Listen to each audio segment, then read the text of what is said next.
Doctor സ്ട്രേഞ്ചും സിംബിയോട്ടും തമ്മിൽ ഒരു വമ്പൻ പോരാട്ടം നടക്കുന്നു. അവർ തമ്മിലുള്ള പോരാട്ടം മിഡ്ടൗൺ ഹൈസ്കൂളിന് ഒരുപാട് നാശനഷ്ടം ഉണ്ടാക്കി. പോരാട്ടത്തിനിടയിൽ നീക്കോ മിനോറു എന്ന ഒരു പെൺകുട്ടിയെ സിംബിയോട്ട് ആക്രമിക്കാൻ ശ്രമിക്കുമ്പോൾ പീറ്റർ പാർക്കർ ആ സിംബിയോട്ടിനെ തടഞ്ഞിട്ട് ഒരാവേശത്തിന് ആ സിംബിയോട്ടിനെ വെല്ലുവിളിക്കുന്നു.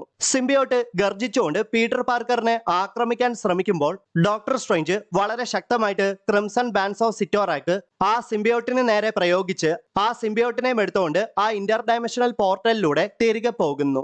ഇതേ സമയത്ത് ഇന്റർ ഡയമെൻഷണൽ പോർട്ടലിലൂടെ കടന്നു വന്ന ഒരു സ്പൈഡർ ആ പോർട്ടൽ ക്ലോസ് ആയതോടെ പീറ്റർ പാർക്കറിന്റെ ദേഹത്തേക്ക് വന്നു വീണു. നീക്കോ മിനോറു പീറ്റർ പാർക്കറിനെ പരിചയപ്പെടുന്ന സമയത്ത് ആ സ്പൈഡർ പീറ്റർ പാർക്കറിനെ കടിക്കുകയും അവൻ ബോധരഹിതനായി നിലത്തേക്ക് വീഴുകയുമാണ്. പിന്നീട് മാസങ്ങൾക്ക് ശേഷം ആന്റിമയുടെ വിളി കേട്ട് ഉറക്കത്തിൽ നിന്ന് എഴുന്നേറ്റ പീറ്റർ പാർക്കർ പെട്ടെന്ന് തന്നെ കുളിച്ച് പല്ല് തേച്ച് ഡ്രസ്സ് മാറ്റി ബാഗുമിട്ട് സ്ട്രീറ്റിലൂടെ ഓടുകയാണ്.